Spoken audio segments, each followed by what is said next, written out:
Welcome. Let your shoulders fall, let your breath find its own unhurried rhythm, and let the weight of today rest against the back of your chair. There is nothing required of you now except to listen as the past opens slowly before you like a long, dim corridor. Tonight we travel to the limestone forests of Mesoamerica, to a civilization that rose, flourished, and faded across 4,000 years. The Yucatan Peninsula cradled the first stirrings of Maya life around 2,000 years before the Common Era.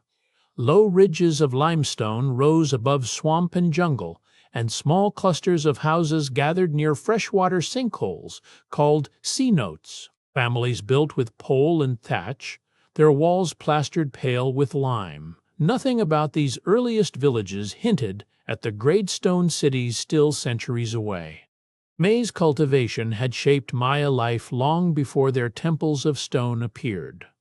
Families cleared small plots along the river terraces, planting kernels by hand with pointed wooden sticks. Beans and squash grew between the maize stalks, feeding the same soil that fed the people. Surplus grain was stored in raised granaries lifted above the damp earth. In time, this steady harvest allowed villages to grow larger, and larger villages needed leaders, and leaders needed reasons to be obeyed. The Olmec people, further west along the Gulf Coast, had already built great earthen centers and carved colossal stone heads centuries before Maya cities rose. Their traders carried jade, obsidian, and painted pottery along river routes, reaching toward the Yucatan. Maya artisans absorbed Olmec ideas of rulership, ritual, and sacred symbolism, reshaping them into something distinctly their own. Motifs of the jaguar and the feathered serpent passed quietly between these cultures, carried in baskets and on the backs of traders. Nakbi stands among the oldest known Maya cities, its platforms rising from the Pitan jungle as early as the middle of the first millennium before the Common Era. Builders there raised temple mounds using rubble cores faced with cut limestone coated in white plaster that would have gleamed under midday sun. Causeways connected its plazas to smaller satellite settlements nearby. Pottery shards and jade fragments found beneath its floors speak of a community already trading across long distances. By roughly 300 years before the Common Era, El Mirador had grown into one of the largest cities the Maya world would ever know. Its skyline held temple complexes so vast that later explorers, arriving on foot through dense jungle, mistook their tree-covered mounds for natural hills. Broad causeways radiated outward from its center, linking El Mirador to smaller towns across the Pitan Basin. Marketplaces there likely bustled with cacao, feathers, and polished jade brought from distant regions. La Danta, the Great Pyramid at El Mirador's heart, ranks among the largest structures raised anywhere in the ancient world by sheer volume of stone and earth. Its base spans an area wide enough to hold several city blocks, rising and receding platforms toward a temple summit once visible for great distances across the flat jungle canopy. Builders moved that mass of limestone rubble without metal tools or draft animals, relying on woven baskets, sledges, and human effort alone. Farmers of the pre-classic lowlands built, raised fields to coax crops from swampy ground unfit for ordinary planting. They dug shallow canals through the wetlands, piling the rich black mud onto adjoining platforms to form fertile planting beds above the waterline. Canoes moved along these channels, carrying baskets of maize and vegetables toward nearby settlements. The same canals that drained the fields also stocked fish and helped cool the humid air across long-growing seasons. A calendar took shape during these early centuries, built from careful watching of the sun, moon, and stars across many seasons.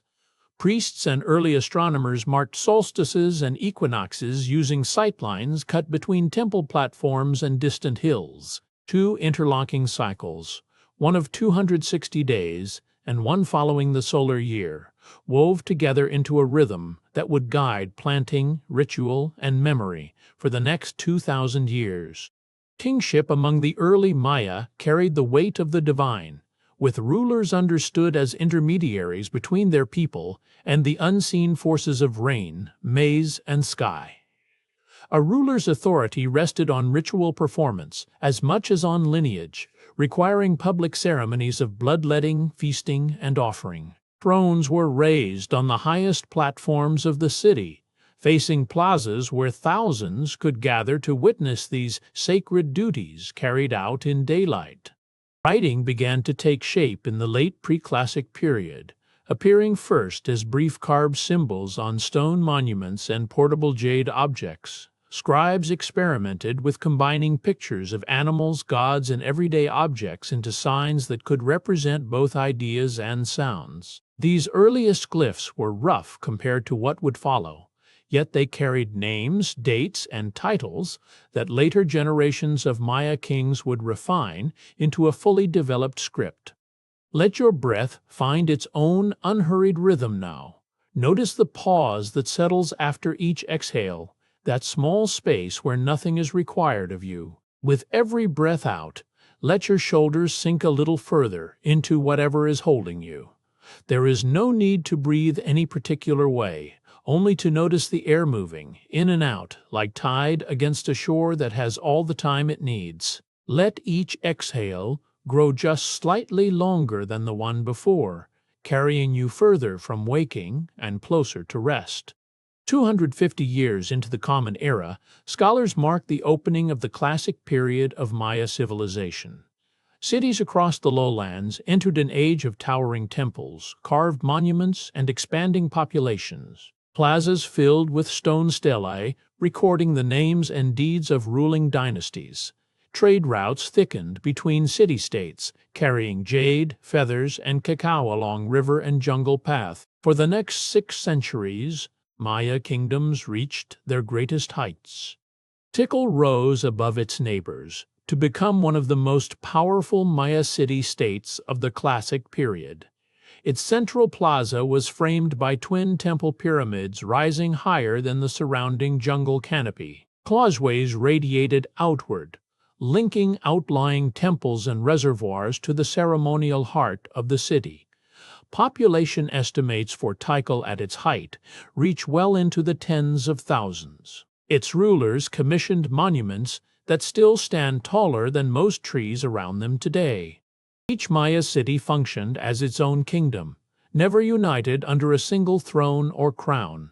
Dozens of independent capitals shared language, religion, and calendar, yet each answered to its own royal court. Rulers styled themselves as holy lords, entering shifting webs of alliance, rivalry, and marriage with neighboring courts.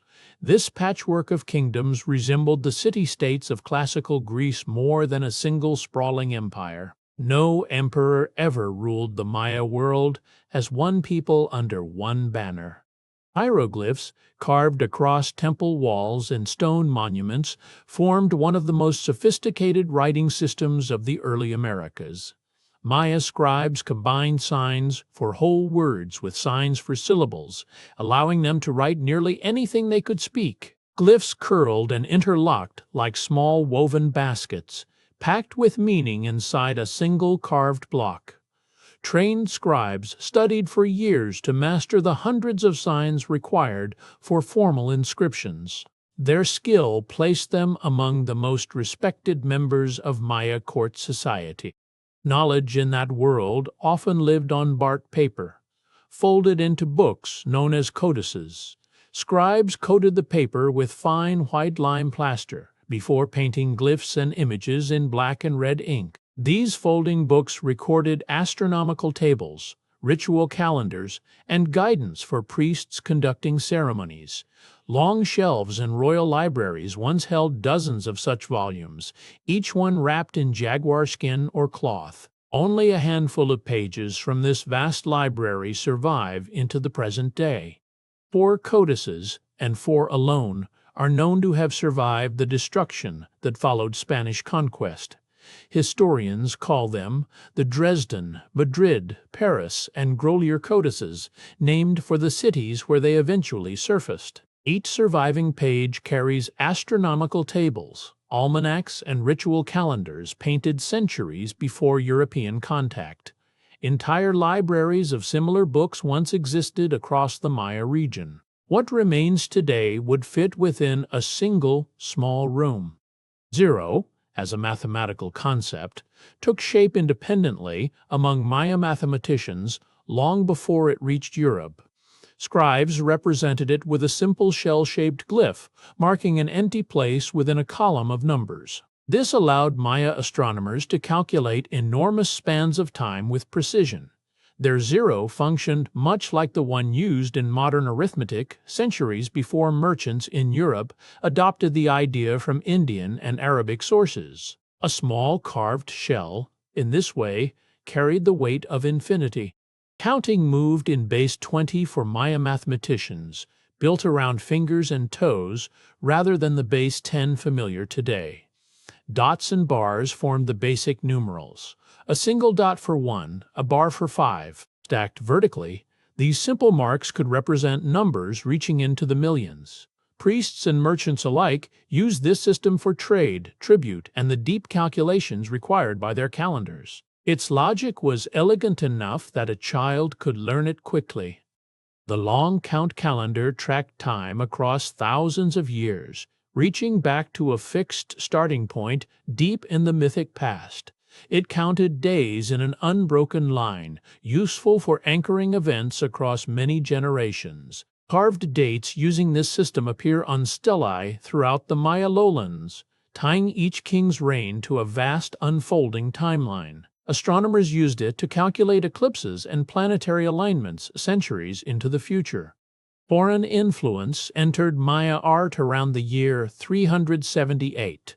Carved reliefs from this period begin showing goggle-eyed warriors and stepped platforms, unlike earlier Maya styles, borrowed from the distant city of Teotihuacan in central Mexico. Jade ornaments and pottery from royal tombs of this era carry these same foreign motifs.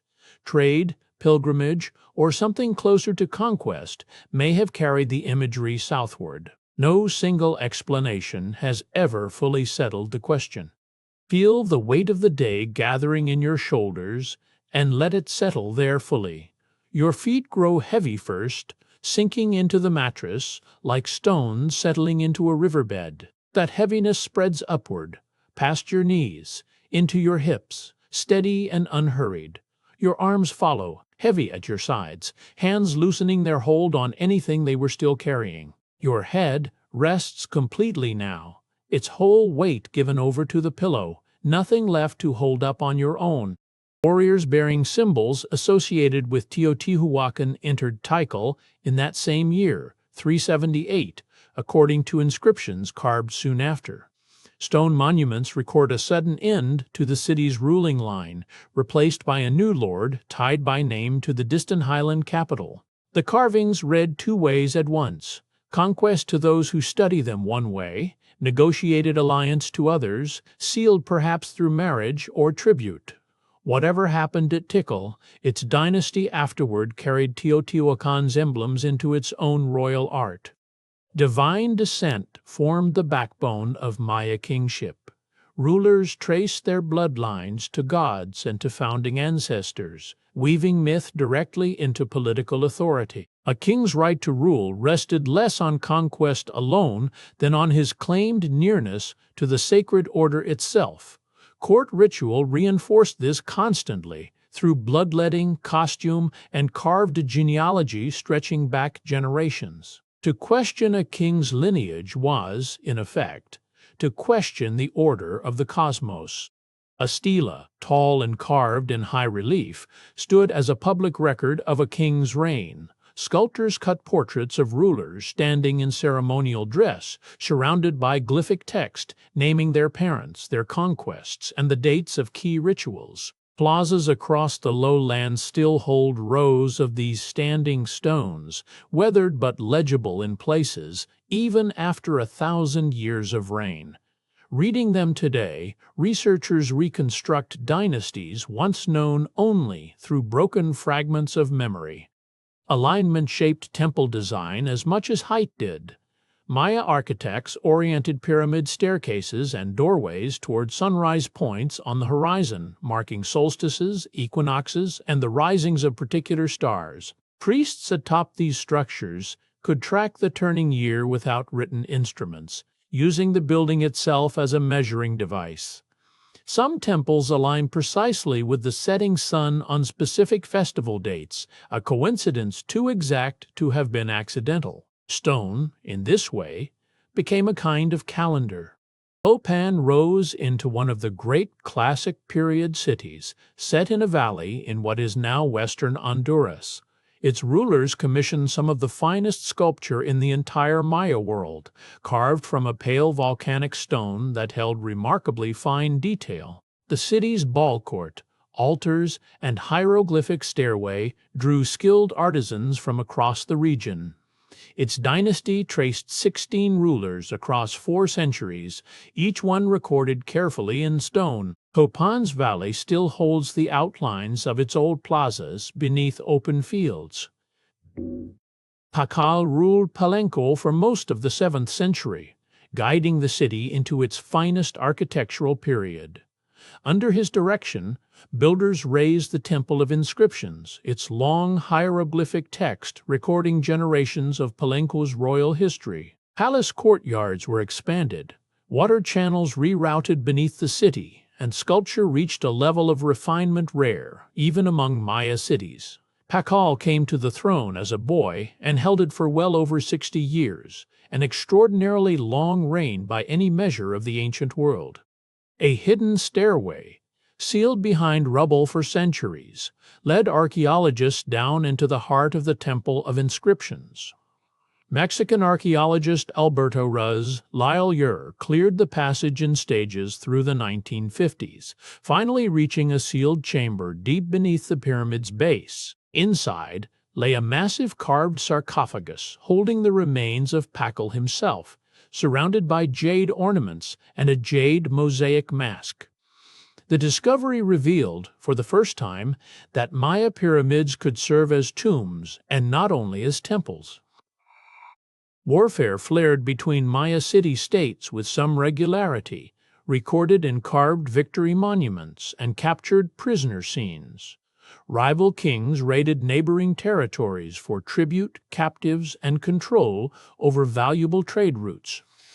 Losing rulers were sometimes taken prisoner and displayed in ritual before their eventual death, according to surviving inscriptions. These conflicts rarely aimed at total destruction of a rival city. More often they sought submission and continued tribute. Peace between city-states, when it came, tended to be temporary rather than lasting. Millions of people lived across the Maya lowlands at the height of the classic period. A population scholars estimate reached well into the several millions. Farmland stretched across valleys and hillsides, terraced and drained to feed dense clusters of towns. Markets in cities like Tikal and Calakmul drew traders, farmers, and artisans daily, their goods carried along paths worn smooth by generations of footsteps. Housing spread far beyond the ceremonial centers, filling the surrounding forest with modest homes now buried beneath centuries of soil. Calakmul and Tikal, the two greatest powers of the classic period, waged a rivalry that stretched across generations, later named by historians the Snake Wars.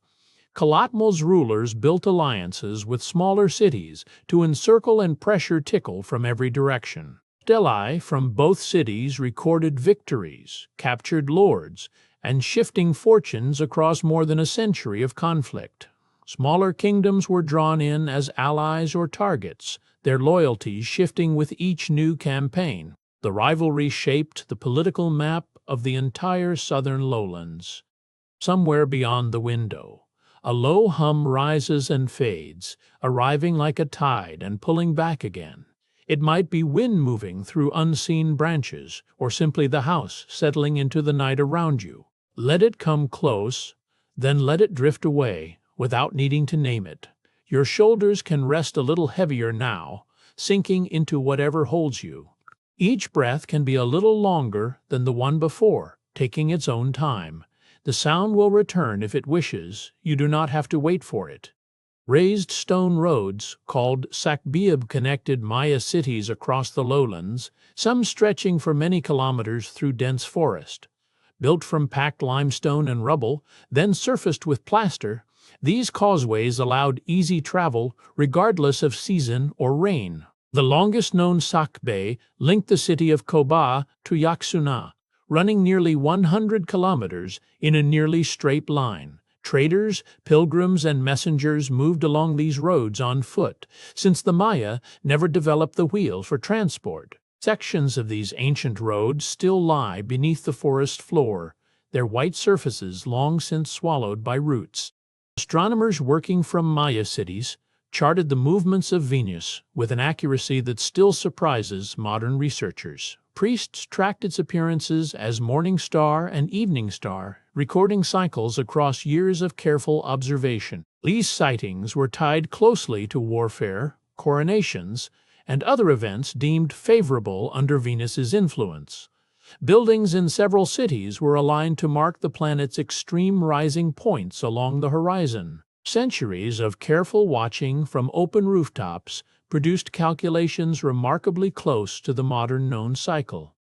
A folding bark paper book, now known as the Dresden Codex, preserves some of the finest surviving Maya astronomical records. Its pages, painted with fine brushwork and red and black ink, contain detailed tables tracking the cycle of Venus across many years. Scribes recorded eclipse predictions, ritual almanacs, and calendar correlations alongside these planetary tables. The Codex survived Spanish destruction by chance, later resurfacing in a European library centuries after it was made. Its surviving pages remain one of the clearest windows into Maya scientific thought. Wall courts stood near the center of most major Maya cities, framed by long sloping stone walls built to keep a solid rubber ball in play. Players struck the ball using their hips, forearms, or thighs, never their hands or feet, in a game requiring considerable skill. Stone rings, or carved markers set into the walls, served as scoring targets in some versions of the game. Crowds gathered along the court's edges during matches, held for both sport and ceremony. Ball courts have been found in nearly every major Maya city, from Copan to Chichen Itza. Players in the Mesoamerican ball game carried far more than athletic pride onto the court, since the contest often held deep religious and political weight. Some matches reenacted mythic struggles recorded in later texts, like the Popol Vuh, pitting life against the underworld. Captured enemy lords were sometimes forced to play in games that ended in ritual sacrifice, according to surviving carvings. Rulers used the game to display power, settle disputes, or mark important political occasions. The ball game's meaning shifted from city to city, blending sport, myth, and statecraft into a single ritual. Infants born into elite Maya households often had their skulls shaped through binding between wooden boards over the first months of life. This produced an elongated, sloped forehead, considered a mark of beauty and high status among nobility. The practice began so early that the shaping caused no apparent harm to normal development, according to skeletal studies. Carved portraits of rulers frequently show this distinctive head shape, emphasized further with elaborate headdresses. Cranial shaping marked a person's status before they ever spoke their first word. Maya rulers performed bloodletting rituals, drawing their own blood from the tongue, ears, or other body parts as an offering to the gods. Nobles used stingray spines, obsidian blades, or thorned cords to pierce the skin during these ceremonies. Blood was collected on bark paper and burned, the rising smoke believed to carry the offering into the divine realm. Carved lintels at Yaxchilan depict queens and kings performing these rites during major political and religious occasions. Such rituals reinforced the belief that rulers alone could open a channel between the human and sacred worlds. Blood was not the only offering the Maya believed the gods required.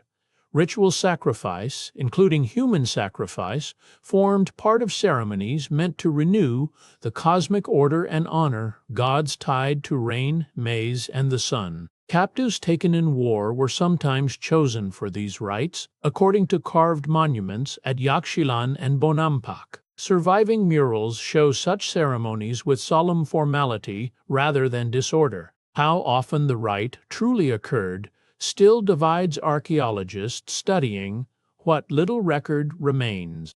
Shak ruled over rain and storm in the Maya pantheon, his face carved again and again above doorways with a long curling nose meant to summon clouds.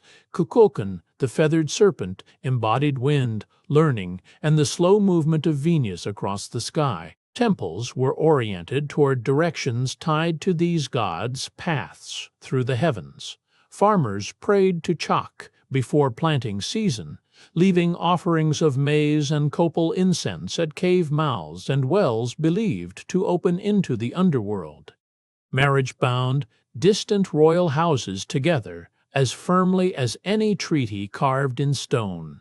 A princess sent from one city to marry a king in another carried alliances, trade rights, and sometimes peace between rival dynasties. Inscriptions at cities like Naranjo record queens arriving from foreign courts to found new ruling lines. Such unions did not always hold. Alliances built through marriage could dissolve within a generation. Still, for a time, a single wedding could settle a border that years of war never had. Let warmth begin now, low in your chest, spreading like something poured outward, taking its time. Feel it move into your shoulders, loosening what the day left tightened there. It drifts down through your arms, into your hands, until your fingers rest heavy and still. It settles into your stomach, your hips, warm as stone that has held the sun long after sunset. Let it reach your legs, your feet, until the whole body rests inside that warmth, and sleep becomes simply where the warmth was always leading. Morocco, a city rising from the hills of modern Belize, grew into one of the largest settlements of the classic Maya world. At its height, its causeways stretched for many kilometers, linking outlying farms and temples to a central plaza. Population estimates suggest tens of thousands of people once lived across its terraced hillsides. Karakol also recorded a notable military victory over Tikal in inscriptions dated to the 6th century. Archaeologists mapping the site continue to find its true scale, still emerging from beneath forest canopy. Yaxchilan's rulers commissioned some of the most elaborately carved stone lintels found anywhere in the Maya world. Set above doorways in temples along the Usumacinta River, these carved stones recorded scenes of bloodletting, war captives, and royal accession. A queen of the city appears on several lintels performing rites beside her husband, the king. Sculptors worked the limestone with obsidian tools, cutting figures in deep relief that held their detail for centuries. Sunlight crossing a doorway through the day would have shifted shadows across the carvings, animating the stone. Reservoirs held the difference between a city that thrived and one that withered under a dry sky. Maya engineers dug large basins, lined some with clay or plaster, and channeled rainwater from paved plazas and rooftops into central storage. Tikal's reservoirs alone could hold enough water to serve tens of thousands of residents through months without rain.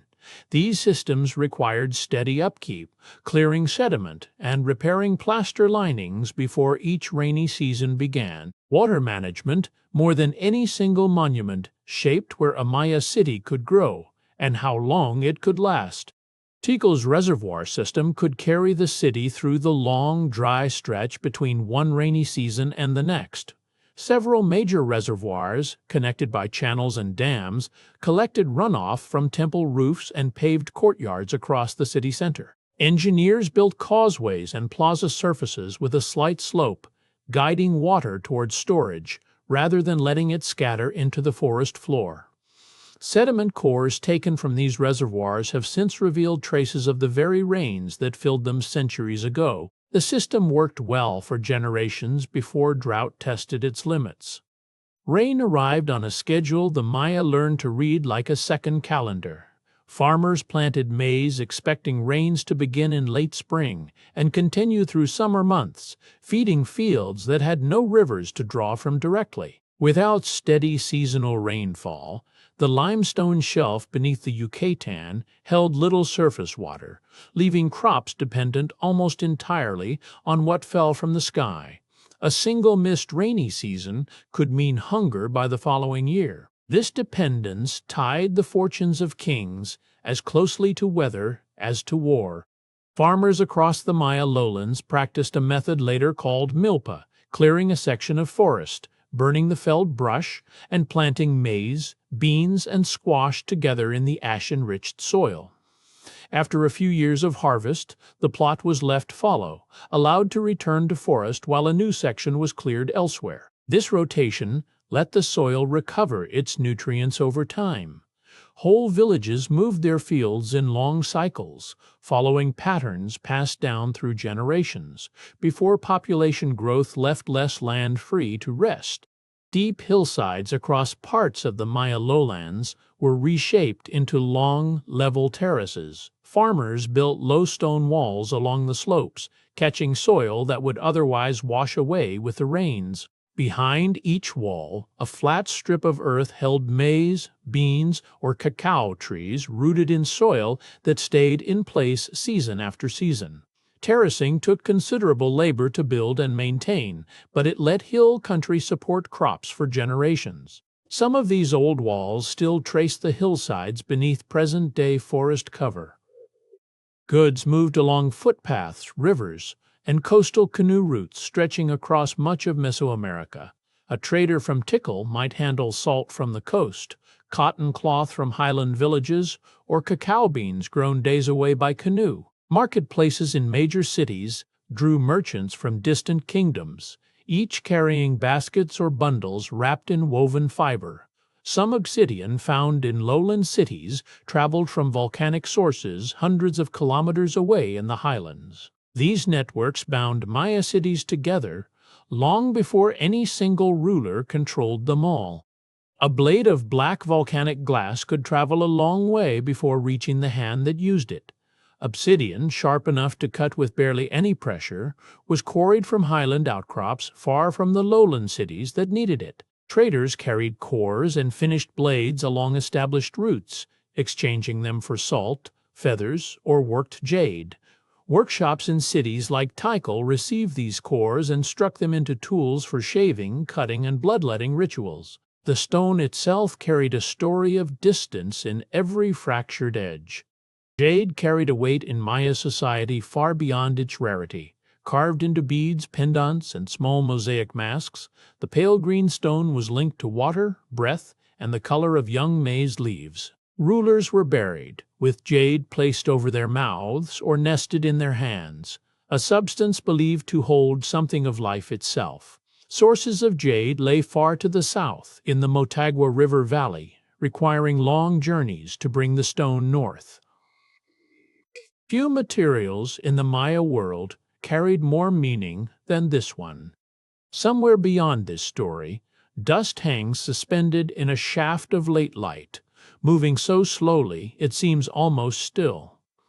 Let your shoulders sink a little deeper into whatever holds you now. Each small mote drifts without hurry, in no rush to settle, in no rush to rise. Your breath can move the same way, unhurried, in and out, needing nothing from you but to continue. Rest here a while, in that same slow drift, and let the rest of the night carry itself. By the middle of the 8th century, something began shifting across the southern Maya lowlands. Cities that had raised temples for generations slowed their building programs, one after another, though the change did not strike everywhere at once. Historians mark this stretch of decline as the terminal classic period, a span of roughly a century and a half. The signs were gradual at first: fewer new stelae, smaller construction projects, quieter plazas. What began as a slow shift became, over time, one of the great turning points in Maya history. Southern lowlands bore the heaviest weight of what followed. Cities such as Tikal, Calakmul, Copan, and Palenque, once vibrant centers of trade and ceremony, saw their populations and political power erode over the span of a few generations. Northern cities in the Yucatan, by contrast, continued on with far less disruption. Archaeologists studying this pattern have long noted how unevenly the decline spread across the Maya world. No single explanation accounts for why the south fell so much harder than the north. Stone carving stopped in city after city, sometimes within the space of a single ruler's reign. Workshops that had spent generations training sculptors to cut glyphs and portraits into limestone simply went silent. Half-finished stelae have been found abandoned mid-carving, tool marks visible, but the final image never completed. In some plazas, monuments that once stood freshly cut and painted were left to weather without any replacement. The tradition of recording a king's deeds in stone, practiced for centuries, came to an end in place after place. A single carved date at Tikal marks one of the last entries in the long count calendar from the southern lowlands. Carved in the year 869 of the Common Era, it appears on a stela that stands among the last of its kind raised in the city. After this marker, no further long count dates are known from Tikal's monuments. The silence that follows in the stone record says as much as any inscription could have carved into it. The counting of days, kept faithfully for centuries, simply stopped being written down there.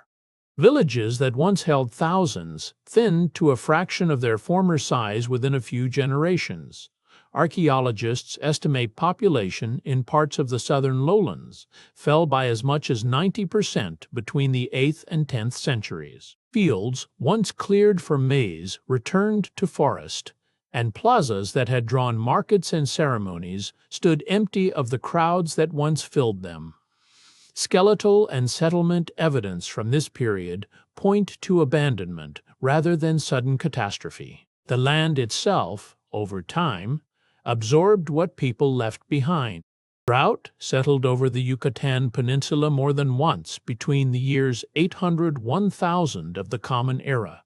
Rainy seasons that once arrived on a dependable rhythm grew shorter, then failed outright in certain years. Reservoirs built to carry cities through dry months sat half-empty for long stretches at a time.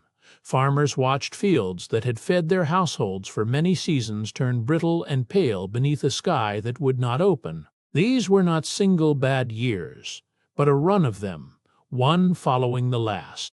A lake bed far beneath still water holds a record more precise than any carved stone.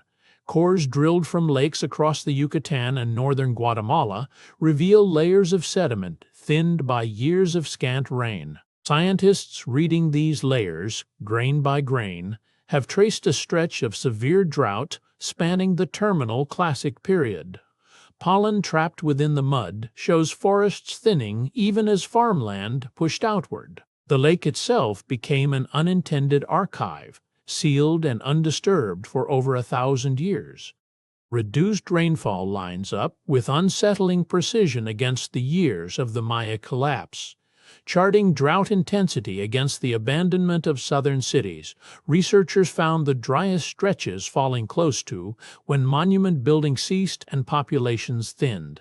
The correlation is not exact in every case, and some cities declined before the worst drought struck. Still, the pattern repeats across multiple independent studies using different methods and different lake basins. Rain, or its absence, moved through Maya history like an unspoken hand. Clearing forest for fields and construction likely deepened the region's climate troubles. Vast stands of trees were felled to build temple platforms, to fire the kilns that produced lime plaster, and to open new farmland for a growing population. Removing tree cover can reduce local rainfall and raise ground temperatures, a pattern climate researchers have studied in many settings since. The Maya lowlands, stripped of much of their original canopy by the terminal Classic period, may have deepened the very drought bearing down on them. Forest and rainfall, once bound together, came undone piece by piece. Soil erosion followed the trees as they disappeared from Maya hillsides. Without root systems to anchor soil in place, seasonal rains washed nutrient-rich earth down slopes and into rivers and lake basins below. Farmland that had produced steady maize harvests for many seasons grew thinner and less fertile with each passing year. Sediment layers found in lake cores near cities like Copan show marked increases in erosion during the late Classic period. The land itself was wearing down at the same moment its people needed it most. Let your jaw loosen now, just slightly, the way a hand relaxes when it finally sets something down. Feel the weight settling into your eyelids, heavier than they were a few minutes ago, no longer needing to stay open on their own. Behind closed eyes there is only a low, still darkness, wide enough to rest inside. No scene to follow, no thought that needs finishing. Let your face grow unfamiliar to itself, unguarded, the way it looks only in sleep. Population growth in the late Classic period pushed against the limits of what the land could feed. Estimates place several million people across the Maya lowlands. At the height of the Classic era, a density some regions may never have reached again. Farmers cleared ever steeper slopes and shortened the fallow periods that let soil recover between plantings. Fields worked too often, without rest produced less with each cycle. A strain visible in both crop remains and skeletal evidence of malnutrition. The very success that built Tychel's temples may have quietly outpaced the fields that fed its people. Warfare between rival city-states grew more frequent and more destructive during the terminal Classic period. Inscriptions from this era record raids, captures, and the burning of rival temples with greater frequency than in earlier centuries. Some cities built defensive walls and moved their populations to higher, more easily guarded ground. Conflicts that once served to capture prisoners for ritual and tribute increasingly aimed at conquest and territorial control. The pressures of shrinking resources appear to have sharpened old rivalries into something far more urgent. Bones recovered from terminal Classic burial sites tell a harder story than any carved inscription. Archaeologists studying skeletal remains from this period find higher rates of healed fractures, blunt force trauma, and injuries consistent with close combat. Mass burials from some sites, hastily arranged rather than following customary practice, suggest periods of sudden and widespread death. Children's remains from certain sites show signs of nutritional stress alongside these injuries. The evidence found in the bones matches what the inscriptions and abandoned monuments had already suggested. Royal courts across the southern lowlands appear to have turned inward against each other as resources tightened. Competing dynasties, once bound by marriage alliances and shared ceremony, increasingly directed their energy toward rivalry rather than cooperation. Smaller kingdoms, once loyal to larger powers like Tychel and Calakmul, broke away or shifted allegiance as central authority weakened. Elite burials from this period showed declining investment in the shared rituals that once bound noble families together. The web of alliances that had sustained Maya political life for centuries began to fray at its edges. Deliberate destruction marks the royal monuments of several southern cities. At sites such as Duz Pilas and Sibel, carved faces on stone stelae were hammered flat, and hieroglyphic panels were broken beyond reading. This was not the slow wear of rain and root, but targeted force aimed at particular rulers and their claims to power. Archaeologists read this as resentment turned against kingship itself, perhaps by subjects, perhaps by rival dynasties. Stone, that once proclaimed divine authority, became, in these cases, the very sign of its undoing. Trade routes were shifting away from the great interior cities toward the coast. Canoe traffic along the Caribbean and Gulf shores grew heavier, carrying obsidian, salt, and cacao where inland roads once carried them. Cities like Tikal, sitting far from open water, found their markets thinner as merchants favored river mouths and lagoons instead. The old stone causeways that had linked interior kingdoms grew less traveled with each passing decade. Wealth and movement were finding new paths across the land. Coastal and northern cities did not share in this decline. While Tikal, Copan, and Palenque grew still and overgrown, towns along the Yucatan coast and northern plains kept their markets, their temples, and their carved calendars in active use. Places like Chichen Itza and Uxmal continued raising new buildings well after their southern neighbors had stopped. Population there held steady, even as the south emptied of people. The Maya world was narrowing toward its edges, not disappearing. Chichen Itza rose to prominence, just as the southern lowlands began to empty. Sitting near deep limestone wells known as cenotes, the city commanded water where older southern capitals had none nearby. Its builders raised temples, blending Maya tradition with forms carried up from central Mexico, wide colonnades and feathered serpent columns, unlike anything in the south. Long before Tikal's plazas fell still, Chichen Itza's markets and temples were only beginning their busiest centuries. The balance of the Maya world was tilting north. The Maya collapse was not uniform across the entire region. Tikal, Copan, and Palenque fell into disrepair within a few generations, their plazas overtaken by root and rain. Yet cities in the north and along the coast kept their courts, their stone carvers, and their trade networks active for centuries afterward. Historians increasingly picture this era less as a single ending than as a shifting mosaic, decline in one place matched by continuation in another. The word collapse would later become its own subject of debate. Historians studying this question increasingly describe fragmentation rather than disappearance.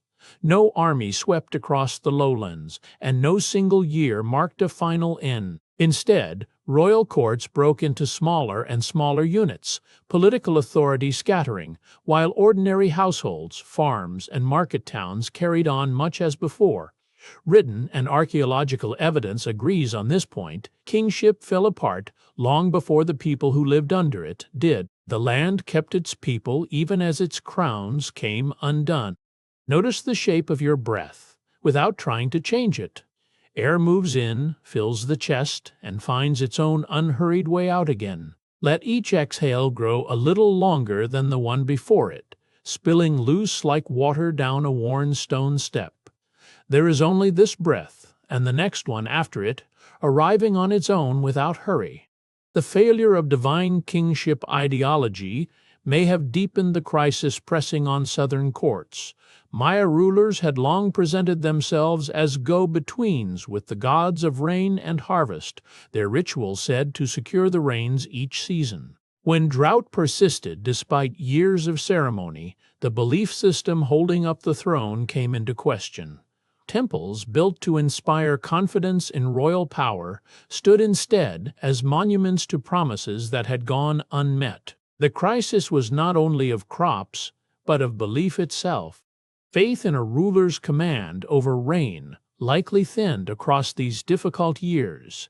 Inscriptions from earlier centuries had linked good harvests directly to royal ritual and the favor of the rain god Chak. As drought stretched across seasons and harvests kept failing, that connection grew harder to maintain in the eyes of ordinary farmers. Royal authority, once rooted in claims over weather and harvest, found itself with fewer believers to lean on. Kings without rain lost something a crown alone could not replace. Elite burials show a marked decline in luxury goods after the collapse.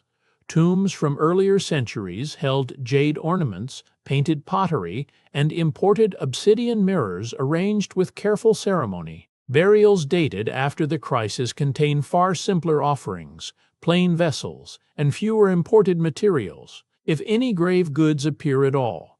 Archaeologists read this shift as a direct record of shrinking wealth and weakened status among the ruling families who once commanded such riches. The material record of decline sits beneath the ground, waiting centuries to be read. Some Maya cities were abandoned within a single generation, their halls emptied faster than construction records can explain.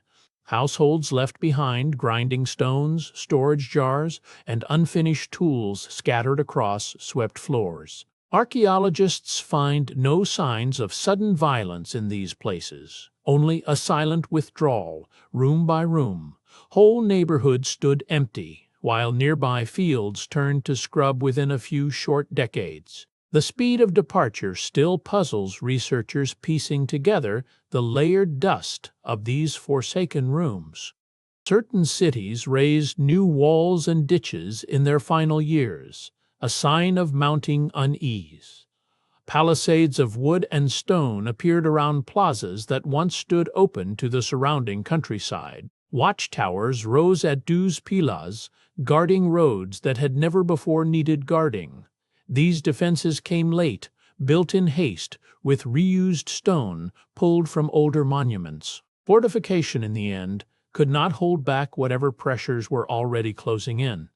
Palenque's monumental construction ceased by the early 9th century, its stone masons laying down their final carved panels. The last dated inscription there marks a ruler whose reign trails off without explanation in the surviving texts. Scaffolding beams, once lashed to unfinished facades, were left to rot in the humid air. Grand plazas that had rung with construction noise for generations fell still. The city's final architects left no record of why the work simply stopped. Copan's final known ruler, Ukit, took the throne amid signs of political crisis. His accession monument invokes an unusually large council of regional lords, as if royal legitimacy alone no longer carried enough weight. Earlier kings had rarely needed such crowded endorsement carved into stone.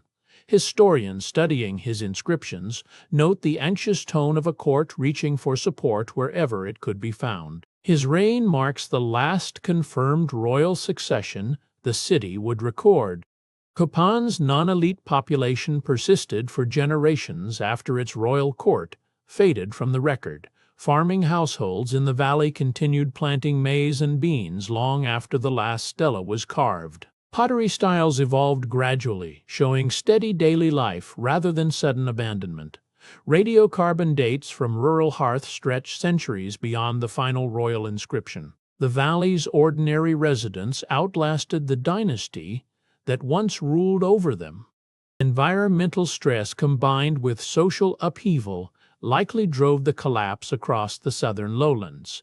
Drought weakened harvest just as political rivalries and elite competition strained the fragile bonds holding city-states together. Neither factor alone explains the scale of abandonment archaeologists have documented across dozens of sites. Researchers now favor layered explanations over single dramatic causes. The Maya world did not fall to one blow, but to many pressures arriving together. Isotope analysis reveals dietary stress written into the bones of late Classic period skeletons. Carbon signatures show a heavier reliance on maize alone, with fewer varied foods reaching ordinary tables. Nitrogen levels point to reduced access to animal protein in the final generations before abandonment. Bone growth patterns in children reveal recurring seasons of poor nutrition. These small chemical traces, locked into long-buried remains, tell a story no carved monument was ever meant to record. Feel the weight of your body where it rests, heavier now than it was a few minutes ago. Let your shoulders sink first, then your arms, settling into the mattress beneath you. Your legs grow heavy next, ankles loosening, feet turning outward on their own. Even your jaw can soften its hold, unclenching without any effort from you. Let this weight carry you further down, past thought, into the stillness of the body at rest. The Maya civilization transformed rather than vanished after the collapse of its southern cities. Millions of Maya people continued living across the region, adapting to new circumstances rather than disappearing from history. Language, farming knowledge, and ritual practice carried forward through households that never stopped existing. What ended was a particular political order built around divine kings, not the people themselves. The story continued in new forms. Far from the crumbling southern courts, northern Yucatan cities flourished during the centuries historians now call the post-classic period. Merchants, priests, and rulers built new centers along the peninsula's dry limestone plains, far from the abandoned rainforest capitals of the south. Trade routes shifted toward the coast, carrying salt, cotton, and cacao between busy harbor towns. Political power reorganized around new alliances and cities rising to prominence. The Maya world did not end in the 9th century. It simply moved north. Chichen Itza became one of the most powerful cities of the post-classic Maya world. Its central plaza spread across open ground, once crossed by pilgrims, merchants, and priests from distant provinces. Great stone platforms rose around a sacred cenote, a natural sinkhole believed to connect the living world to the realm below. Offerings of jade, gold, and pottery were cast into its dark waters over many generations. Chichen Itza's influence reached far beyond its own walls, drawing trade and tribute from across the peninsula. Carved columns at Chichen Itza show figures dressed in the style of warriors from central Mexico, far to the west. Reclining stone figures called chacmuls, feathered serpent columns, and rows of skull carvings, echo forms found at Toltec sites near the basin of Mexico. Whether this influence arrived through conquest, migration, or trade remains debated among archaeologists. Some architectural elements appear almost identical to buildings in the distant city of Tula. The blending suggests a Maya city deeply connected to distant peoples beyond its own borders. Twice each year, sunlight strikes the staircase of the Temple of Kukulkan with exact precision. On the spring and autumn equinox, shadow and light form the outline of a serpent slithering down the pyramid's edge, meeting a carved stone head at its base. Thousands still gather to watch this brief alignment of architecture and astronomy. The builders who designed this effect calculated angles long before modern instruments existed. 91 steps rise on each of the pyramid's 4 sides, plus a final platform, matching the days of the solar year. By the 1100s, Mayapan had risen as the new capital of the Yucatan Peninsula. Chichen Itza's political power had faded, and this smaller walled city absorbed much of the region's trade and authority. Mayapan's central pyramid deliberately echoed the design of the Temple of Kukulkan, as if claiming its predecessor's prestige. Streets were narrow and densely packed with the homes of nobles from across the peninsula. For roughly 2.5 centuries, Mayapan stood as the dominant political center of the northern Maya world. A wall of rough, dry-laid stone encircled the entire city of Mayapan, stretching nearly 9 kilometers around its edge. Watchtowers and narrow gateways controlled movement in and out of the crowded urban center. Inside those walls lived thousands of people, packed far more densely than earlier classic period cities had ever been.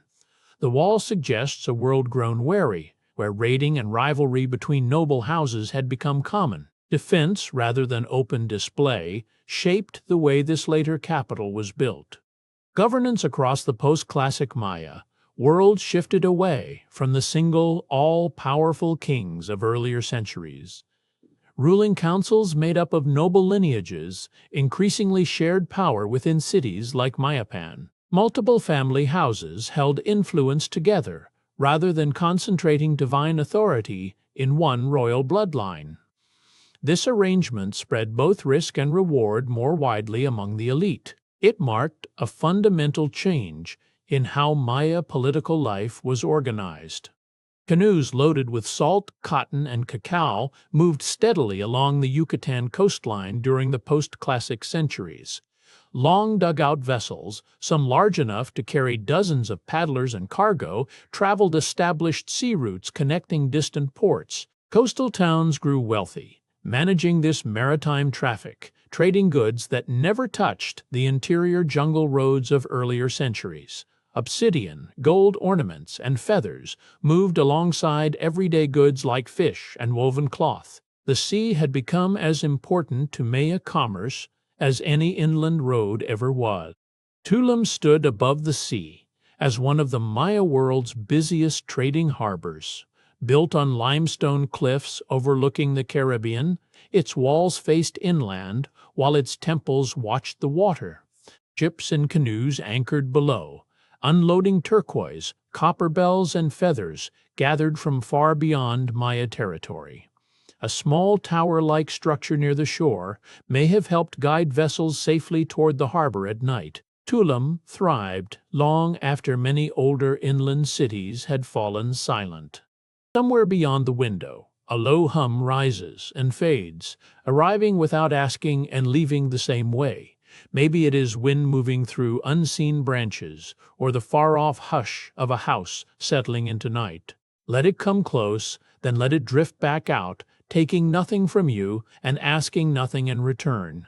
Your breathing can follow that same rhythm now, rising, falling, needing no attention to continue. Each sound that passes tonight is allowed to pass and fade, leaving you a little further into rest.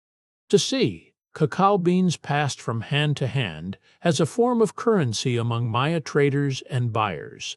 A basket of these dark seeds could purchase food, cloth, or a day's hired labor across the marketplace. Counterfeiters sometimes hollowed out the beans and refilled them with sand or dirt to cheat unsuspecting merchants. Cacao's value came partly from its use in a prized ceremonial drink, reserved largely for nobles and special occasions. Money, in this world, could be grown on a tree. Walled compounds and guard towers appeared across many post-classic Maya cities, a shift from the open ceremonial plazas of earlier centuries. Mayapan itself was ringed by a defensive wall built from rough limestone blocks, tall enough to slow any approaching force. Watchtowers stood along important roads, and some residential compounds included their own small fortifications. Weapons like obsidian, edged clubs, and stone-tipped spears appear more often in artistic depictions from this era. Cities built for trade now also had to be built for defense. To Propson and Aachen to the Scient of the Sation in Dacian and Turdes, Raters of the Machimal of Kor in Aachen on the Macian and Aachen to the Sishan, rather than power resting in a single divine king. Mayapan's government appears to have been run by a multipole, a council of ruling lineages meeting to decide matters together. Later colonial-era accounts described this shared model as a marked departure from classic period kingship. Different noble houses controlled separate districts of the city, each maintaining its own household and following. Rule had become a shared burden among families, rather than the weight carried by one throne. Mayapan itself fell to internal conflict around the year 1441, when rival noble families turned against one another. The ruling Kokum lineage was overthrown, according to later accounts, by a rebellion led by the Ixu family and their allies. The city's walls, built to keep enemies out, could not prevent the unraveling from within.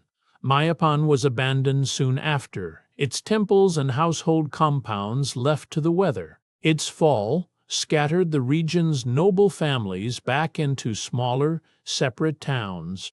Political unity remained absent across the Maya region in the decades before Spanish ships ever appeared offshore.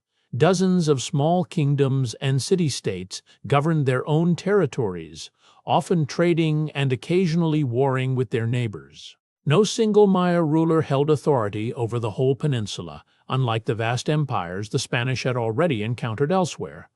This fragmentation meant conquest, when it came, would unfold unevenly, kingdom by kingdom, rather than all at once. Each town would meet the newcomers on its own terms.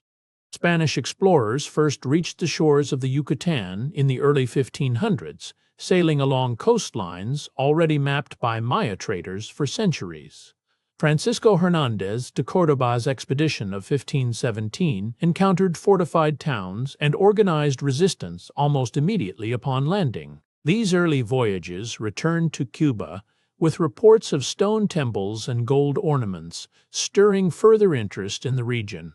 Spanish ships kept returning over the following years, testing the coastline and its defenders. The peninsula that had outlived its own great cities now faced an entirely different kind of visitor.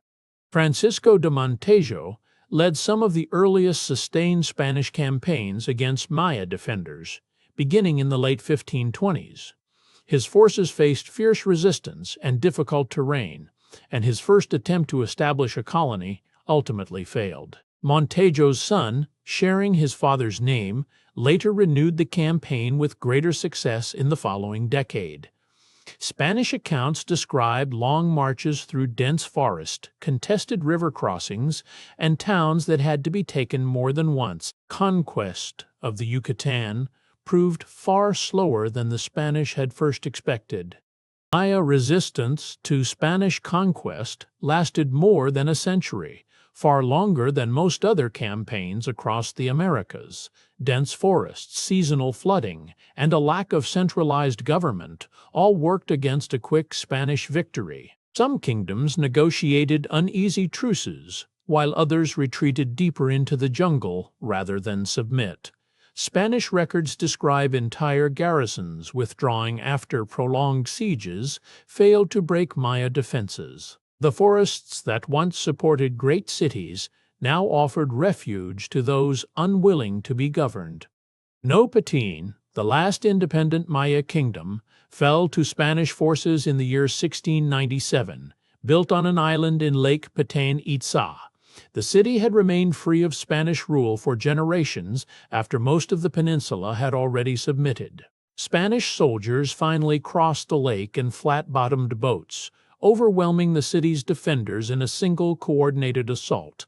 With Nochpatin's fall, the last Maya ruler to govern independently lost his throne. Nearly 200 years after Columbus first reached the Caribbean, one Maya kingdom had still been standing.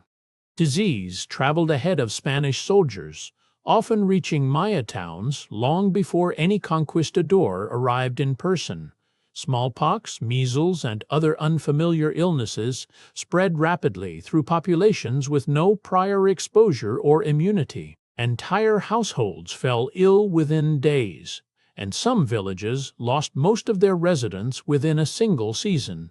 Spanish chroniclers themselves recorded the scale of death, describing towns that had gone eerily still. The conquest of the Yucatan was carried as much by microbes as by soldiers and their weapons. Let a warmth begin low in your chest now, spreading outward the way morning light spreads across a stone floor.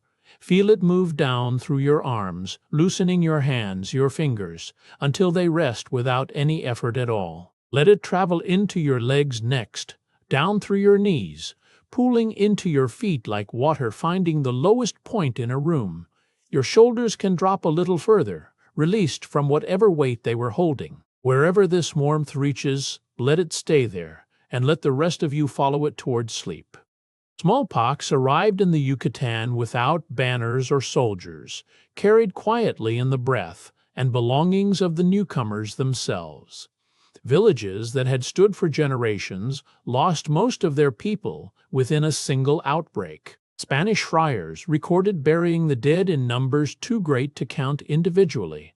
Maya communities that survived the epidemics were often left with only a fraction of their former size. Disease reshaped the region long before any lasting colonial administration took hold. Bishop Diego de Landa ordered the burning of Maya sacred books in the town of Mani in 1562.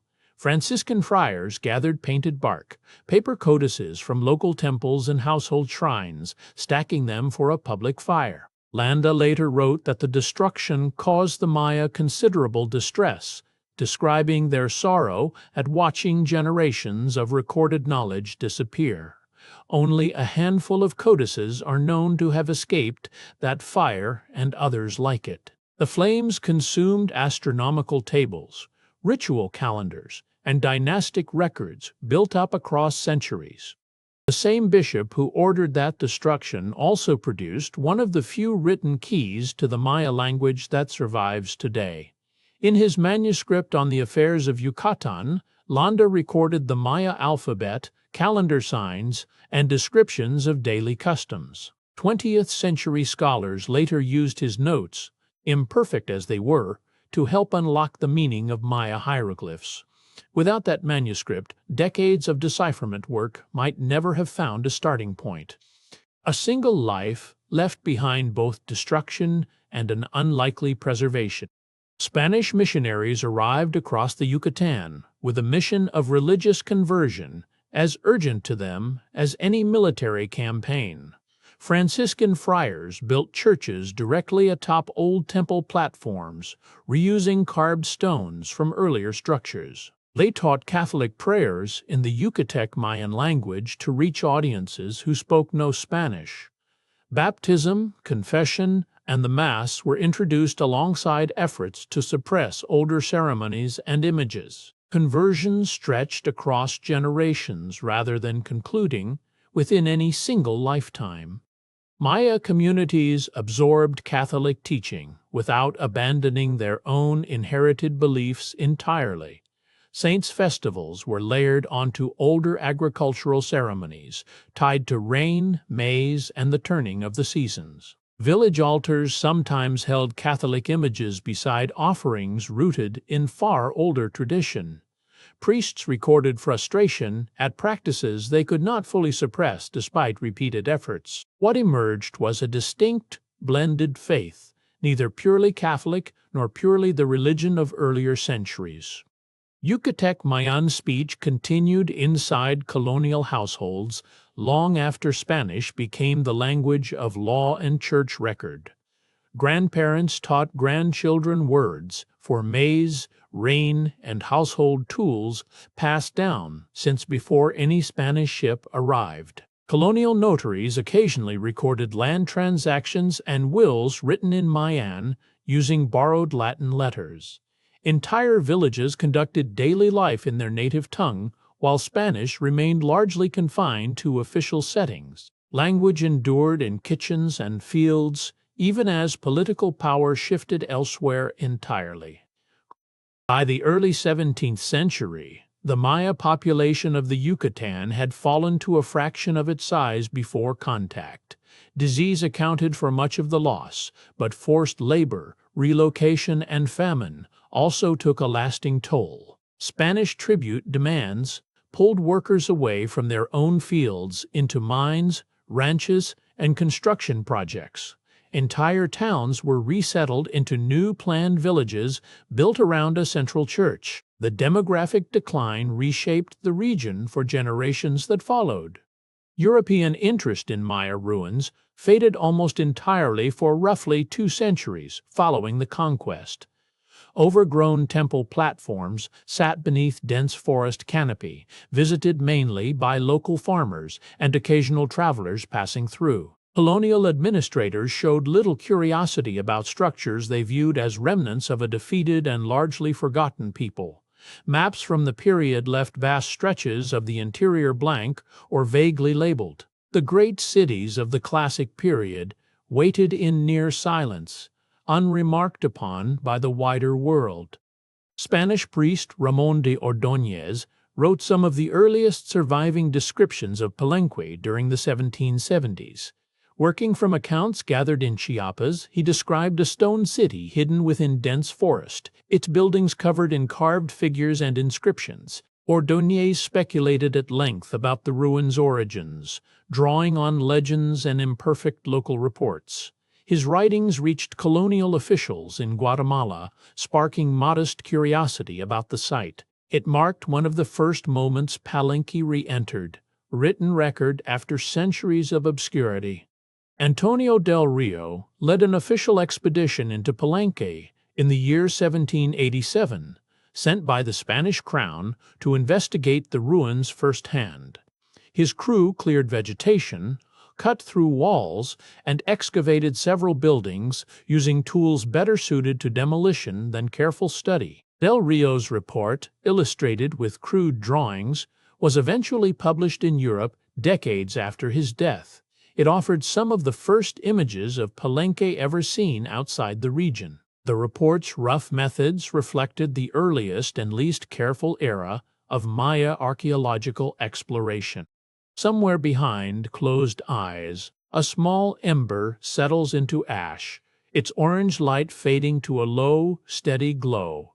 There is no need to tend it, no need to wonder how long it will last. The dark around it grows wider and warmer with each passing breath. Let your shoulders sink a little further into whatever holds you now. The ember dims and dims again, until it is only warmth left behind. John Lloyd Stevens brought the ruins of the Maya world back into public imagination during the 1840s. An American lawyer turned traveler, he ventured deep into Central America seeking the remains of lost cities described in old rumors. His accounts described temples rising from jungle canopy, their carvings still sharp despite centuries of neglect. Readers in New York and London encountered these places for the first time through his prose. His journeys marked a turning point in how the world remembered the Maya. A British illustrator accompanied him on these journeys, carrying artist tools through dense and difficult terrain. Frederick Catherwood, trained in architecture and drafting, worked under harsh conditions, swatting insects and enduring heat while sketching stone facades. His careful eye captured details that words alone could not convey. Together the two men moved from ruin to ruin, one recording observations, the other rendering what he saw onto paper. Their partnership shaped how outsiders would first see Maya architecture. Catherwood's illustrations rendered temple facades, carved stelae, and collapsed doorways with remarkable precision. He used a device called a camera lucida to trace outlines accurately onto paper before adding shading and depth by hand. Engravers later transformed his drawings into prints for wide circulation. Audiences across Europe and the Americas studied these images, many seeing Maya architecture for the first time. The illustrations conveyed both the grandeur and the mystery of these forest-covered cities.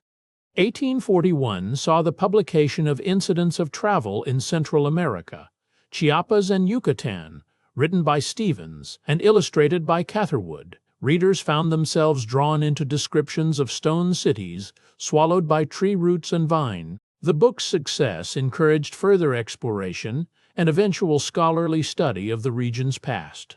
Universities and museums took new interest in acquiring artifacts and funding expeditions. A wider audience began to understand the Maya as builders of a civilization deserving serious study.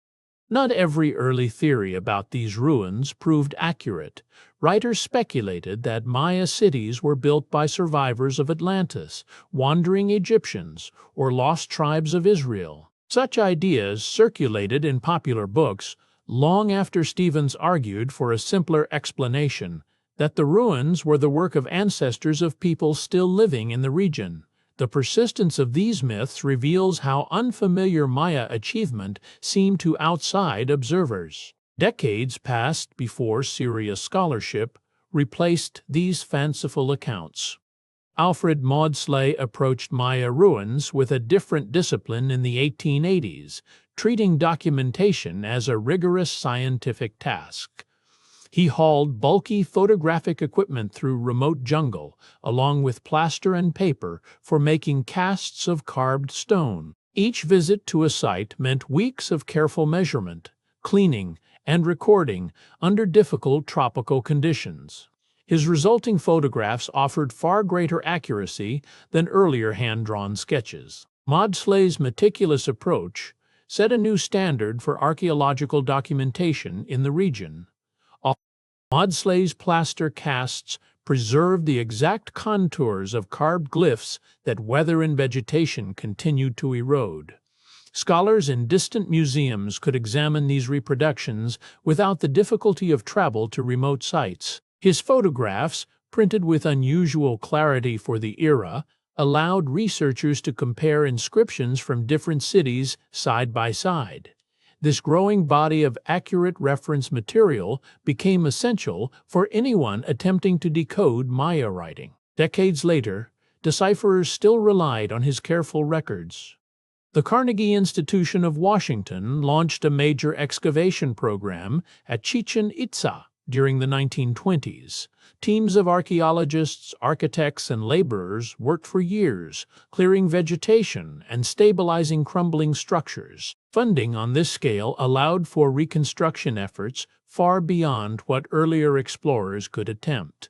The project restored portions of the Temple of Kukulkan and other prominent buildings visible today. This era marked archaeology's shift from individual expeditions toward large, well-funded institutional research. Sylvanus Morley devoted much of his career to mapping and recording Maya sites across Mesoamerica in the early 20th century. He traveled extensively through Guatemala, Honduras, and the Yucatan, cataloging inscriptions and monuments wherever he found them. Morley's surveys documented hundreds of stelae, many long since damaged by weather or looting. His work with the Carnegie Institution shaped decades of subsequent Maya research. Later researchers revised many of his conclusions, but his fieldwork preserved records that might otherwise have been lost. Early 20th century scholars pictured the Maya as a peaceful people, priests and stargazers rather than warriors or kings. Textbooks described serene courtyards where astronomers charted the heavens undisturbed by conflict. Lacking any way to read the glyphs, historians filled that silence with their own assumptions. Carved scenes of rulers standing over bound captives were read as religious symbolism, not as record of conquest. The picture felt comforting, though it rested on remarkably little evidence. Let your jaw loosen now, the small muscles along the hinge giving up their hold. Let the eyelids grow heavy, heavier than they have felt all day, resting without effort over eyes that no longer need to search for anything. Behind those closed lids is only a soft, dark room, wide and unlit, asking nothing of you. Let your forehead smooth, the space between your brows widening. There is only the dark, and your breath moving through it, unhurried. That comforting portrait did not survive contact with the glyphs themselves, once scholars finally learned to read them. Decoded inscriptions spoke plainly of war, captives, and the fall of specific rulers on named days. Stelae once read as calendar markers turned out to record battles between rival cities. The astronomer-priest image dissolved beneath texts describing alliances broken and thrones seized. History, written in stone, had been waiting, all along, to correct the story told about it. Tatiana Proskuryakov, a Russian-born architect turned Maya researcher, changed the field with a single careful observation. Studying stelae from the city of Piedras Negras, she noticed repeating patterns of dates that matched the span of a human lifetime. These were not endless cycles of ritual time, she realized, but records of birth, accession, and death for actual rulers. Her paper laid out the evidence in plain, patient argument, rather than bold claim. The glyphs, it turned out, were telling history. Her 1960 study, published quietly in an academic journal, upended decades of settled opinion almost overnight. Proskuryakov demonstrated that the inscriptions at Piedras Negras recorded a sequence of named rulers, their accessions, and their deaths. Other epigraphers began re-examining stelae across the Maya region with fresh eyes, searching for the same historical patterns. Within a few years, the astronomer-priest theory was largely abandoned by serious researchers. A civilization once imagined as timeless suddenly had names, reigns, and dates. Yuri Norizov, working in Moscow with no access to Maya ruins themselves, approached the glyphs as a strictly linguistic puzzle. He argued that Maya writing combined phonetic sounds with word signs, much like ancient Egyptian hieroglyphs. Soviet scholars had little standing among Western Maya specialists during the Cold War years, and his ideas met resistance at first. Working mainly from printed copies of the surviving codices, he built phonetic readings, sign by sign. Time eventually confirmed that his approach had been correct. Maya writing was eventually confirmed as a complete system, blending word signs called logograms with syllabic signs that spelled out sounds. A single word might be written whole, in a syllabic sequence, or as some combination of both. Scribes had real flexibility in how a phrase could be recorded on stone or bark paper. This complexity had confused earlier generations of researchers looking for a simpler code. Once understood, the system proved as sophisticated as any writing tradition in the ancient world. Once the glyphs could be read, individual kings stepped out of anonymity for the first time in over 1,000 years. Inscriptions named rulers like Pakal of Palenque and listed their birth dates, their parents, their wars, and their deaths. Dynastic sequences emerged city by city, sometimes spanning 20 or more successive rulers. Court scribes had recorded these histories with careful precision, expecting them to be read by later generations. Modern researchers were simply the first outsiders, able to finally understand the message. Reading the glyphs also revealed a far more contested political landscape than earlier scholars had assumed. Inscriptions recorded raids, captures of rival nobles, and the destruction of enemy monuments in plain declarative language. Tikal and Calakmul, longtime rivals, left records of conflicts stretching across generations. Cities that had once seemed isolated and serene turned out to be bound together by shifting alliances and old grievances. The stones had been describing a world of politics all along, not simply the passage of stars. Palenque hosted a series of informal gatherings in the 1970s that became known as the Round Table Conferences. Epigraphers, artists, and archaeologists sat together around actual tables, comparing readings and testing ideas against each other in real time. Progress that might have taken years in isolated correspondence happened instead in a matter of days. Linda Scheel, then a visiting artist, joined these discussions and began contributing to the decipherment herself. The collaborative spirit of Palenque proved as important as any single discovery. Linda Scheel, though trained first as an artist rather than an archaeologist, became one of the most prolific contributors to Maya decipherment. She produced thousands of careful drawings of inscriptions, copying every worn edge and broken line by hand. Her sketches, later gathered into shared archives, let researchers around the world compare readings without traveling to each site. Scheel's name would appear in scholarly acknowledgments for decades afterward. Her drawings still serve as reference material for glyph study today. By the 1980s, most Maya hieroglyphs could be read with real confidence after more than a century of failed attempts. Workshops, journal articles, and informal correspondence had steadily filled in the missing pieces of the script. What earlier scholars had dismissed as decorative pattern turned out to be a functioning language, recording names, dates, and events. Reading a full inscription no longer required guesswork. The stones, once mute faces, had become historical documents again. For a moment, let the breath do the work. Draw it in without effort, and let it go a little longer than it came. Each exhale can carry a little more of the day's weight down and away. There is no need to hurry the next breath. It will arrive on its own. Let the space between breaths grow wide and easy, like a tide settling back from the shore. A small aircraft carrying laser scanning equipment passed low over the Guatemalan jungle in the year 2018, mapping the ground beneath the canopy with astonishing precision.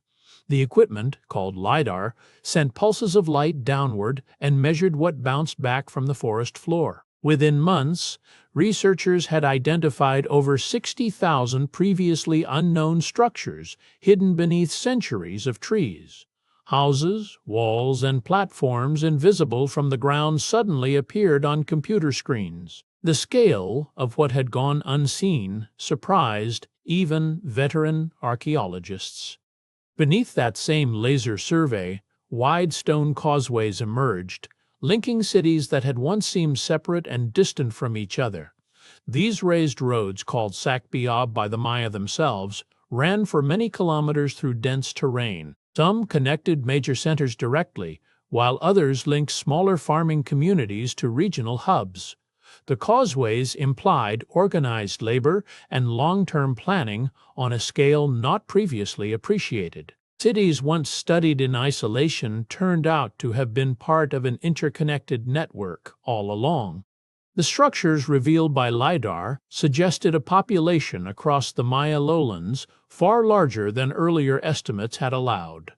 Some researchers now suggest the region once held 10 million people or more, spread across densely settled farmland and urban centers. Earlier population counts had relied only on visible ruins, missing thousands of humble house platforms tucked beneath the trees. This new figure reshaped assumptions about how food, water, and land were managed. A crowded ancient landscape emerged where earlier maps had shown near-empty forest. Sophisticated irrigation channels and terraced hillsides also appeared across the lowlands. Once the laser data was analyzed, farmers had reshaped entire slopes, cutting stepped fields to hold soil and slow the flow of rainwater. Canals directed water toward fields during dry months and away from them during storms. This level of engineering had been assumed for only a few well-studied sites, not the region as a whole. The Maya, it turned out, had reworked their landscape on an impressive scale. Ancient dia, drawn from centuries, old teeth and bone fragments, now traces a clear genetic line between the builders of these cities and Maya communities living today. Laboratory analysis of preserved genetic material has shown that modern Maya populations descend directly from the people who once filled Tikals plazas and Palenque's courtyards. This continuity contradicts older assumptions that the ancient Maya had simply vanished. Their descendants remained on the same land, speaking related languages passed down through many generations. The thread from past to present was never actually broken. A single fragment of bone, examined for its chemical signature, can now reveal details of a meal eaten more than 1,000 years ago. Stable isotope analysis measures the ratios of certain elements absorbed from food and water during a person's life. Researchers have used this method to compare maize consumption, reliance on wild plants, and access to animal protein among different Maya communities. Elite and common diets, it turns out, sometimes differed sharply, especially during periods of stress. The body itself kept a quiet record of what it once ate. Deep inside limestone caves across the Yucatan, slow-growing mineral formations called stalagmites have preserved a record of ancient rainfall layer by layer. Each thin band of stone reflects the chemistry of water dripping from the cave ceiling during a particular season. By analyzing these layers, researchers can reconstruct centuries of wet years and dry years with fine detail. This underground archive extends back long before written records began. The caves, silent and dark, turned out to hold a kind of calendar of their own. Speleothem samples pulled from a cave in Belize confirm what northern sites had already suggested. Researchers sliced a stalagmite into hundreds of thin sections, each holding a chemical trace of rainfall from a single year. The bands from the 9th century show unmistakable signs of prolonged dryness, some of the driest stretches in the entire record. This cave lies far from the Yucatan sites first studied, yet the pattern matches closely. Drought, it seems, touched a wide stretch of the Maya world in the same years. The Intertropical Convergence Zone, a band of shifting storms that circles the equator, may explain why the summer rains grew scarce. This belt of clouds normally drifts north each year, carrying monsoon moisture across the Yucatan Peninsula. Researchers studying ocean and lake sediment records propose that the band shifted south during the Terminal Classic, lingering there for decades at a stretch. Fewer storms reached the peninsula, and the dry season simply grew longer than farmers could manage. The mechanism is still argued over, but the timing fits remarkably well. Volcanic ash layers, found mixed into lake sediments across Central America, hint at another force working alongside drought. Large eruptions can cool the atmosphere and disturb rainfall patterns far beyond their immediate surroundings. A few studies have noted eruptions from this general period, their timing overlapping loosely with the driest years. Fine ash falling across farmland may also have altered soil chemistry for a season or two. No single eruption has been named as decisive, but the possibility keeps appearing in the wider climate record. Feel the weight of your own body now, resting fully against whatever holds it. Let your feet grow heavy first, then your calves, then your knees, each part sinking a little further into the mattress beneath you. Your hands loosen next, fingers uncurling, arms growing heavier at your sides, even your shoulders lower, releasing whatever they have carried since morning. Let this heaviness spread upward, through your chest, your neck, your jaw, until your whole body feels held by the bed itself, too heavy now to lift. Multi-causal is the term most researchers now reach for when describing what happened to the southern lowlands. Drought alone no longer satisfies the full pattern of abandonment, nor does warfare, nor overpopulation taken by itself. Current explanations weave these threads together: drought straining harvests, harvests straining loyalty to kings, loyalty straining under repeated conflict. Archaeologists, climate scientists, and epigraphers now compare notes across disciplines that used to work in isolation. The picture that emerges is layered, less a single collapse than several pressures arriving together. A systemic collapse theory pictures the Terminal Classic less as a single blow than as a chain of failures feeding each other. In this model, drought reduces the harvest, a reduced harvest weakens a king's claim to control the rain, and a weakened king invites challenges from rival lords. Those challenges disrupt trade routes, and disrupted trade worsens the very shortages that started the chain. Researchers borrowed this framework from ecology, where small disturbances sometimes tip a whole system past recovery. Applied to the Maya lowlands, it suggests no single cause was ever truly acting alone. Climate or warfare, drought or conflict, the debate over which force drove the collapse remains far from settled. Paleoclimate specialists point to overlapping drought years and abandonment dates as strong enough evidence on their own. Other researchers counter that warfare, visible in burned monuments and violent skeletal trauma, was already rising before the worst drought struck. The two chronologies overlap just enough to fuel argument in both directions. Conferences on the subject still end without full agreement, each side holding data the other cannot easily dismiss. Comparative studies now set the Maya lowlands beside other early societies that also thinned and reorganized under pressure. Researchers point to the Bronze Age societies of the Eastern Mediterranean, the builders of Angkor in Southeast Asia, and the ancestral Puebloan communities of the American Southwest. Each case shows a similar cluster of stresses: prolonged drought, strained resources, and fraying central authority arriving close together. None of these societies vanished outright. Their people persisted while their grand capitals emptied. The pattern, researchers argue, says something general about how complex societies bend under climate strain. Modern climate models now simulate what centuries of forest clearing may have done to rainfall across the lowlands. Trees release moisture into the air through their leaves, and that moisture often falls again as rain further inland. Researchers running these simulations remove forest cover gradually, matching the pace of ancient farming and construction, and rainfall totals in the model's decline in response. The reductions are modest in any single year but add up steadily across generations. The Maya, without instruments or forecasts, may have been reshaping their own weather simply by clearing land for fields. The very word collapse is now argued over almost as much as any single cause behind it. Some researchers argue the term overstates what happened, since cities emptied while people, language, and custom carried on elsewhere. Others defend the word, pointing to the sheer scale of depopulation and the abrupt silence of the southern monuments.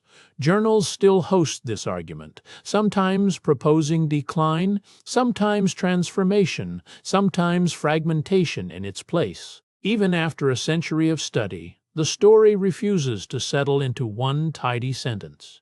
New excavations continue to refine what researchers know about Maya population and chronology. Fresh trenches near Tikal and El Mirador turn up ceramic fragments that push settlement dates earlier than once believed. Radiocarbon samples from hearths and burials get recalibrated as testing methods improve. Population estimates for the classic lowlands have risen sharply since the days of early surveys. Each new season in the field adds another layer to a story still being written from the ground up. Genetic and linguistic studies confirm that more than 6 million Maya people live across Mexico and Central America today. Researchers tracing mitochondrial DNA find clear threads connecting modern communities to skeletal remains from the classic period. Linguists count more than 30 distinct Maya languages still spoken in daily life. Highland villages and lowland towns alike carry surnames, songs, and turns of phrase passed down through generations. The bloodline of the old cities never broke. It spread outward and multiplied instead. Across the highlands of Guatemala, Maya communities keep their maize fields tended much as their ancestors did. Milpa plots of corn, beans, and squash rotate through cycles of clearing and rest. Village elders still burn copal incense before the season's first planting. Woven textiles carry patterns passed down at the loom from mother to daughter. Corn is still ground by hand for the daily meal, much as it was centuries ago. Contemporary Maya languages descend directly from words carved into classic period stone. Linguists comparing modern Yucatec or Tzotzil speech with glyphic texts find grammar and vocabulary shifted only gradually across centuries. A phrase spoken in a market today may share its root with a title carved for a king. Sound shifts and borrowed words mark the passage of time, but the deeper structure holds firm. Language became the thread linking old throne rooms to ordinary conversation now. Somewhere beyond the window, a low hum rises and fades, then rises again, like breath moving through an old house. It might be wind against the eaves, or some machine humming far down the street, or nothing worth naming at all. Let it come and go without reaching for its source. Let your shoulders sink into whatever is holding you, heavier with each pass of that faint wandering sound, until even the thought of it drifts out of reach. The old count of 260 days, first marked by pre-classic priests, still guides certain ceremonies in highland Guatemala. Day keepers trained in this ancient reckoning set dates for blessings, namings, and community gatherings. Each day carries its own name and number, remembered without any written calendar or clock. A child born on a particular day may receive a name tied to that day's meaning. The rhythm long kept by kings still marks the mornings of certain villages today. Descendants of the builders of Tikal and Copan still live across the same stretch of land their forebears farmed. Villages sit near the same rivers, the same limestone ridges, the same patches of forest that fed cities centuries ago. Farmers still walk paths that follow routes worn by ancestors long before Spanish ships reached these shores. Town names in Yucatec and Cachical echo places recorded on stone monuments. The homeland was never emptied. It was only reshaped, generation after generation, by the people who never left it. By the late 20th century, The United Nations had named several Maya cities as World Heritage Sites. Tikal was inscribed in 1979 among the first sites honored under the new designation. Copan, Palenque, and Chichen Itza followed in later decades, recognized for both cultural and historical value. The listing brought international funding for conservation, along with new rules meant to slow the wear of tourism and time. Stone plazas long open to cattle and undergrowth gained fences, guides, and steady stewardship. Tikal National Park now wraps the old city in more than 500 square kilometers of protected rainforest. Howler monkeys call from the same canopy shading stone causeways between temples. Ocelots, toucans, and spider monkeys share the grounds with archaeologists and visitors walking shaded trails. Guatemala declared the park in 1955, and UNESCO added it to the World Heritage List decades later for both its ruins and its living forest. Nature and stonework are protected together here, one canopy shading both. Looters still slip into remote Maya sites where guards and fences cannot reach. Stelae are sawed apart for their carved faces, sold in fragments to private collectors far from where they stood. Tombs are opened before archaeologists ever learn they existed. Their jade and pottery scattered before context can be recorded. Guatemalan and Mexican authorities have recovered looted pieces from auction houses on other continents. Every stolen carving erases a sentence from a story that took centuries to write, one that can never be fully restored. Digital three-dimensional models now help preserve monuments too fragile for further study by hand. Laser scanners sweep across carved stelae, recording every crack and faded glyph in fine detail. Researchers in distant universities can rotate a temple facade on a screen, studying erosion without adding to it. A crumbling staircase, a rain-softened face of stone, a leaning doorway, each is captured before another season of storms wears it thinner. The record grows even as the stone itself keeps fading. International teams still carry out collaborative excavations across the Maya region. Archaeologists from Guatemala, Mexico, Belize, and Honduras share trenches and instruments at sites that cross modern borders. Field crews compare pottery shards and radiocarbon readings over folding tables set beneath canvas tarps. Universities from Europe and North America often pair with local institutions, splitting funding and findings alike. Each dry season brings tents rising again near half-cleared plazas. The work passed from one crew of diggers to the next. The Maya collapse remains one of archaeology's most studied and debated mysteries. Drought, warfare, deforestation, and shifting trade all appear layered together in the evidence, like sediment settled in a lakebed. No single paper has closed the question. New studies still argue over which cause came first and which followed. Conference halls continue to fill with disagreement over stalagmite readings and pottery dates. The mystery endures, not from a lack of evidence, but from the sheer weight of what has been found. New hieroglyphic discoveries keep reshaping understanding of Maya history. Excavators still uncover carved blocks tucked beneath later construction, hidden where builders reused old stone for new walls. Each glyph can add a name, a date, a marriage, a war, filling gaps left by centuries of weather and neglect. Epigraphers work from photographs and rubbings, comparing new signs against decades of accumulated readings. What had been a blank stretch of a king's reign can, within a season, become a fully dated chapter. Future advances in archaeology promise to deepen understanding of the Maya world. Tools not yet built may still uncover cities hidden beneath the canopy, their stones waiting under generations of leaf litter. Each new researcher inherits a little more of the puzzle, then hands it forward to the next. The story was never truly lost, only buried, waiting for patient hands and sharper instruments. That is where we leave it tonight, beneath the same stars that watched over Tikal's temples and Kopan's courtyards, over farmers walking home along old causeways, over kings and scribes, long since turned to dust and stone. The moon above you now is the same moon that rose over empty plazas centuries ago, the same moon under which people everywhere have always, eventually, set down their work and slept. Let your day settle the way those cities settled into the forest, unhurried, folded gently into rest. Sleep well.